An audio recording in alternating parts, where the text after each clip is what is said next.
तो आज इस वीडियो के अंदर हम बातचीत करने वाले हैं बीटीएससी के एक मजाक की, मतलब एक सिलेबस की जो बीटीएससी ने यहाँ पर दिया है। यहाँ के अगर आप सिलेबस सेक्शन में जाएंगे तो 3 पीडीएफ आपको देखने को मिलेगी जिसका कहीं कोई रोल है ही नहीं। अब एग्जाम पैटर्न भी आ गया है, एग्जाम सिलेबस भी आ गया है, तो हम पढ़ाई किस तरीके से करें। जहाँ सब भटके हुए हैं वहाँ आपके चांसेस सिलेक्ट होने के बढ़ जाते हैं। रिलेशनशिप बिटवीन स्पीड, वॉल्यूम और डेंसिटी क्या होता है, traffic study, road science, traffic signals. Hello everyone, welcome to engineers वाला। आई होप बहुत बढ़िया तरीके से आप अपनी तैयारी कर रहे होंगे। तो आज इस वीडियो के अंदर हम बातचीत करने वाले हैं बीटीएससी के एक मजाक की, मतलब एक सिलेबस की जो बीटीएससी ने यहाँ पर दिया है। काफी टाइम बाद ये पेपर हो रहा है, प्रीवियसली पेपर हुए भी नहीं, कभी कंडक्ट हुए नहीं, और काफी टाइम से बच्चा सिलेबस का इंतजार भी कर रहा था कि एग्जाम पैटर्न आपने बता दिया, टेक्निकल उसके अंदर रहने वाला है, अब टेक्निकल का सिलेबस क्या होगा। तो बड़ा सिंपल सा, अगर कोई भी कंपनी या कोई भी जो वेंडर होता है जब कोई सिलेबस डिसाइड करता है तो कॉम्पिटिटिव एग्जाम के अकॉर्डिंग अपने सिलेबस को डिसाइड करता है कि हमने ये पैटर्न बोला है, 2 घंटे में बच्चा ये कर पाएगा, ये ऑब्जेक्टिव होगा, सब्जेक्टिव होगा, ऑब्जेक्टिव में होगा तो इस तरह के क्वेश्चंस हम पूछ पाएंगे। एक डोमेन सेट करता है, एक एरिया सेट करता है। बीटीएससी ने यहाँ पर कुछ एरिया सेट नहीं किया है, बीटीएससी ने यहाँ पर प्योर मजाक किया है बच्चों के साथ कि सर ये सिलेबस है। और एक बार अगर आप जाएंगे बिहार टेक्निकल सर्विस कमीशन, ठीक है, यहाँ के अगर आप सिलेबस सेक्शन में जाएंगे तो 3 पीडीएफ आपको देखने को मिलेगी, जिसमें इलेक्ट्रिकल की पीडीएफ लगभग 303 पेज की पीडीएफ इलेक्ट्रिकल की है। मैकेनिकल की बात करोगे 310 पेज की पीडीएफ मैकेनिकल की है, और सिविल की लगभग 315 पेज की जो पीडीएफ है सिलेबस की वो सिविल वालों की है। अब इसमें क्या क्या दिया गया है, इसमें यूनिवर्सिटी के जो आपके 3 साल या 4 साल में कंप्लीट कोर्स होता है उस कंप्लीट कोर्स का पूरा सिलेबस दे रखा है। जैसे कि ये कितना लेक्चर है, कितने ट्यूटोरियल हैं, लेक्चर पर ट्यूटोरियल क्या रहेगा, टीचिंग स्कीम क्या रहेगी, उसके बाद एग्जामिनेशन स्कीम क्या रहेगी, mathematics part 2, applied physics part 2, introduction to IT system, fundamentals of electrical. जो आप फर्स्ट सेमेस्टर में किसी कॉलेज में जाते हैं जहां पे सारे ब्रांच के स्टूडेंट हर तरह के सब्जेक्ट्स को पढ़ रहे होते हैं, इंजीनियरिंग के सभी सब्जेक्ट्स को पढ़ रहे होते हैं, वो सारा सिलेबस भी इसके अंदर है। आपके जो ब्रांच स्पेसिफिक सिलेबस है वो भी इसके अंदर है। आगे चल के देखोगे तो ब्रांच स्पेसिफिक भी आपको देखने को मिलेगा। जैसे अगर मैं सिविल की बात करता हूं तो नीचे यहां पे 3rd सेमेस्टर में देखो, ये तो पूरा मैथ का सिलेबस है जिसमें differential calculus, integral calculus, differential equations, जिसका कहीं कोई रोल है ही नहीं। मतलब इस सिलेबस का ना कोई स्टार्ट है ना कोई एंड है, ठीक है। एकदम वाहियात सिलेबस यहां पर बीटीएससी ने बनाया, और इसको पढ़ के 300 इस सिलेबस को पढ़ने अगर जाओगे, जो आपके जो कॉलेजेस हैं, जो रजिस्टर्ड कॉलेजेस हैं, जब वो कॉलेजेस 4-4 साल लगा देते हैं, 3 साल लगा देते हैं इस पूरे सिलेबस को कवर करवाने में, एक स्ट्रक्चर्ड वे में फिनिश करवाने में, आप बच्चों से ये उम्मीद कर रहे हो कि ये बच्चा 2.5 से 3 महीने में इस पूरे सिलेबस को कंप्लीट कर पाए, ठीक है।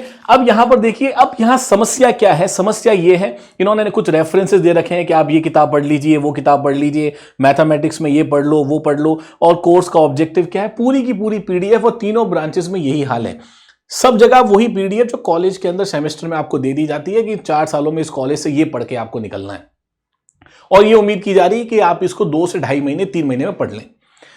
तो इसमें अब हमें करना क्या है, ठीक है। इस सेशन का मेन मोटिव यह है कि अब हम करें क्या सर, ठीक है। इस पीडीएफ आ गई, बीटीएससी ने जो अपना रंग दिखाना था वो दिखा दिया, जो चीज होनी थी वो हो चुकी, अब एग्जाम पैटर्न भी आ गया है, एग्जाम सिलेबस भी आ गया है, तो हम पढ़ाई किस तरीके से करें, इसमें हम कवर क्या करें।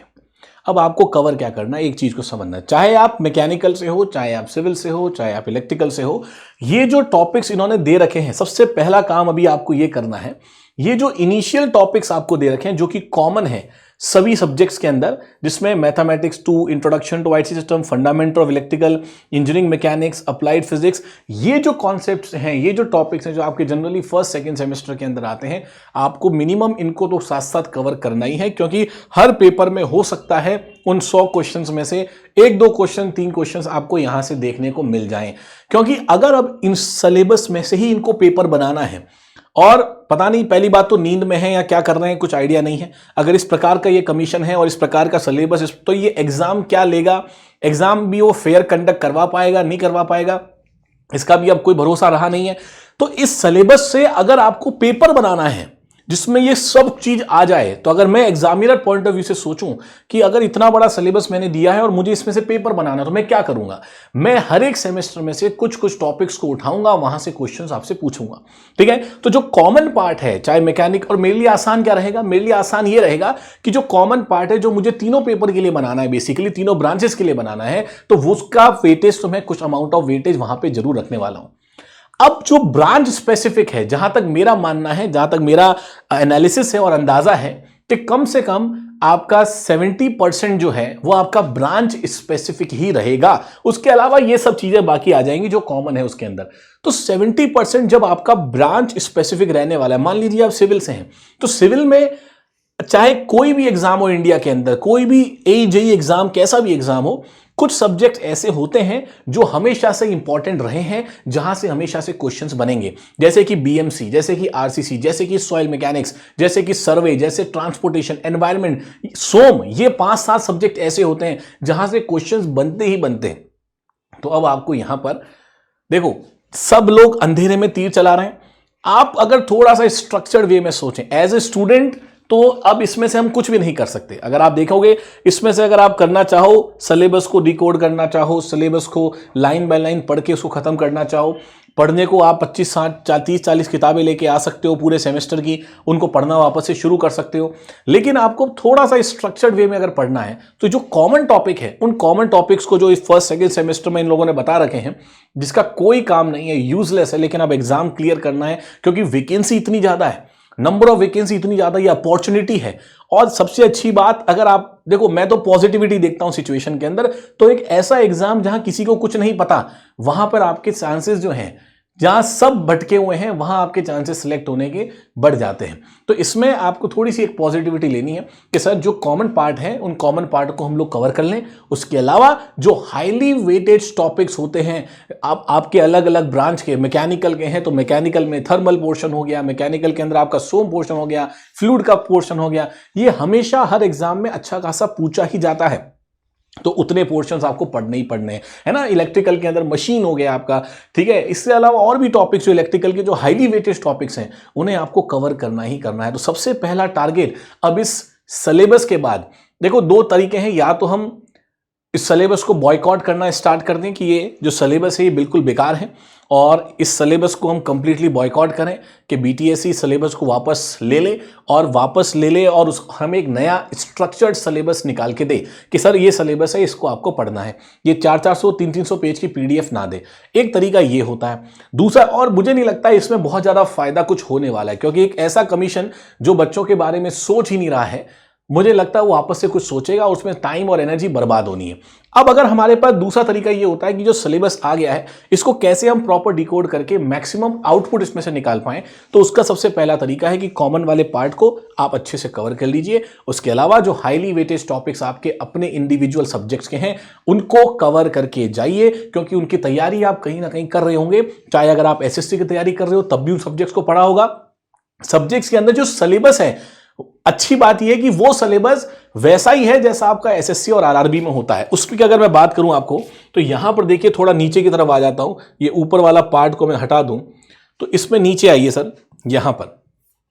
अब यहां पर देखो, अगर मैं इस वाले पार्ट की तरफ चलूं, तो ये देखिए आपकी रूरल डेवलपमेंट की थ्योरी और ये सब है, ट्रैफिक इंजीनियरिंग। चलो यहां से आ जाते हैं। तो देखो यहां पर फंडामेंटल्स और ट्रैफिक इंजीनियरिंग है ना। अगर आपने जो ट्रांसपोर्टेशन सब्जेक्ट पढ़ा है, तो उसमें देखिए ये टॉपिक्स हैं, और ये सारे टॉपिक्स आप पढ़ोगे, अपनी क्लासेस में पढ़ते हो आप बढ़िया तरीके से, कि रिलेशनशिप बिटवीन स्पीड, वॉल्यूम और डेंसिटी क्या होता है, traffic study, road science, traffic signals, traffic island, road accident studies, ये सब चीजें आप पढ़ते हैं। तो जो सिलेबस है वो तो वैसा ही है, जो टेक्निकल सिलेबस है वो तो वैसा ही है। हाँ, बस ये हो गया है कि इसको बड़ा वास्ट फॉर्म के अंदर लिख दिया गया है। तो आपको जो तैयारी आप SSC के लिए कर रहे हैं, जो तैयारी आप RRB के लिए कर रहे हैं, जो तैयारी आप लोगों ने किसी स्टेट EN एग्जाम के लिए की होगी, वो तैयारी डेफिनेटली आपकी यहां पर काम आने वाली है। बस अब आपको एडिशनल कवर क्या करना है, जो स्टार्टिंग के टॉपिक्स हैं, जो कॉमन टॉपिक्स हैं, सिविल, मैकेनिकल और इलेक्ट्रिकल के। ठीक है, तो कमेंट बॉक्स में कमेंट करके जरूर बताना कि सर ये सिलेबस के बारे में आपकी राय क्या है, ठीक है। और ये वीडियो कैसा लगा इसके बारे में बताइएगा। मोस्ट इंपॉर्टेंट पॉइंट्स, सबसे इंपॉर्टेंट बात मैं आपसे ये कहना चाहता हूं कि जो आपका सिलेबस है, मेन सिलेबस है, उसको आपको थोड़ा बढ़िया तरीके से कवर करना है, जो आप एनीवे बैचेस के अंदर कवर कर भी रहे हैं, ठीक है ना। बैचेस के अंदर आपको ये सारे टॉपिक्स बड़े डिटेल में कवर करवाए गए हैं। जैसे कि सॉइल मैकेनिक्स की बात करें, सॉइल मैकेनिक्स जो मैंने आपके बीटीएससी के बैच में पढ़ाया है, उसमें भी एक्सटेंसिवली उस वाले नोट से बाहर यहां सिलेबस नहीं है सॉइल का। अब नंबर ऑफ टॉपिक्स और ऐड हो चुके हैं, तो बस वो जो कॉमन पार्ट है उसको एक बार आप समय रहते कवर कर लीजिए, ताकि आपका ओवरऑल स्टडी जो है आप 70-80% तैयार हो जाएं इस एग्जाम के लिए, ठीक है। ये पूरा सिलेबस लाइन बाय लाइन पढ़ना तो बिल्कुल बेवकूफ़ी है। 315 पेज का सिलेबस है, उसको पूरा लाइन बाय लाइन पढ़ना बिल्कुल वैसा मतलब उचित भी नहीं है। तो आपको बस टॉपिक देखने हैं कि हाँ ये टॉपिक है, ये सब्जेक्ट है, उन टॉपिक्स को सब्जेक्ट को लिखा, और जो कॉमन टॉपिक्स है उनको पहले आप स्टार्ट कीजिए। कमेंट बॉक्स में कमेंट करके जरूर बताना कि कैसा लग रहा है ये आपको सिलेबस, और आपकी क्या राय है इस सिलेबस के ऊपर। Thank you so much.